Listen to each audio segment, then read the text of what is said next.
I'm getting married. I blinked. Huh? You were dating? Of course I was. You know I love being in love. My sister, Chloe laughed. She was glowing. That was the first red flag. Is it to the guy named Zane with a silent G? The one you met at the 3-month yoga retreat in LA? You know. Zane was not a good person. She snapped. Congrats, I guess. But who's the lucky guy? Unlucky, if I was free to be honest. Chloe held out a crisp green and cream-colored envelope with silver calligraphy. I took the wedding invitation and unfolded it, dread already settling in at the back of my head. You are cordially invited to the wedding of Chloe Hart and Dean Archer. My heart didn't just sink, it felt like it dropped straight through me. Dean Archer, I said slowly. My Dean? Chloe swiftly snatched her wedding invite from my trembling fingers. My Dean, Chloe chirped. Isn't it crazy? It all just clicked. He came back to New Hope last Christmas, we reconnected, and boom, instant. I stared at my sister like she was speaking a foreign language.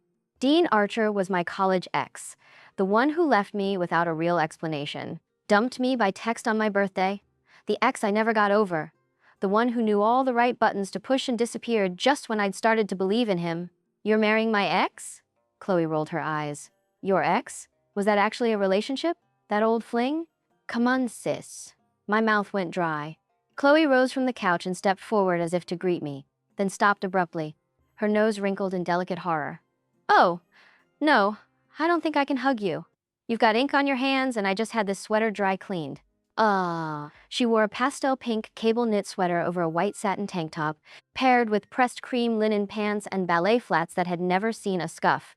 Her blonde hair was tucked into a perfect low bun. Every part of her screamed effortless grace.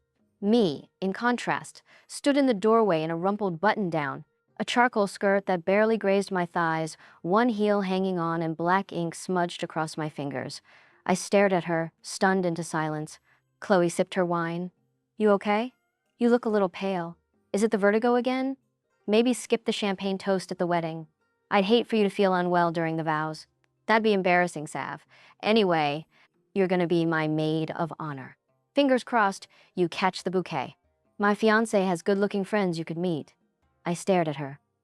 I left the office in a hurry, broke my heel, drove quickly, argued with other drivers, and nearly crashed my Audi just to get home to you, Chloe. You said it was an emergency. She paused mid-sip. Oh, I'm sorry, I had no idea. I just thought you were late because you got distracted by a Zara window again. She giggled. Nope. Well, if you did, though, it'd come in handy now because you know I'm quite particular about colors, shades and fabrics. She rambled on. It was my turn to roll my eyes. Let me hear it. It's green, but not the basic one. It's a bit more intense. She describes. You mean emerald green? I asked flatly. It's not just emerald green, okay? I don't wear something off the rack. No, it's more like if envy and royalty had a special kind of glow. Think deep forest glimmering with quiet confidence. Rich, regal, but also elegant. Not teal, not moss, not jade. And absolutely not that simple mall green you find in discount bins. This shade says, yes, I've arrived, and no, I don't care that you're staring. My mouth hung open. That's emerald, Chloe, I argued. No, it's not. That is too simple. For the fabric? Silk, rich silk. Can you afford that, Sav?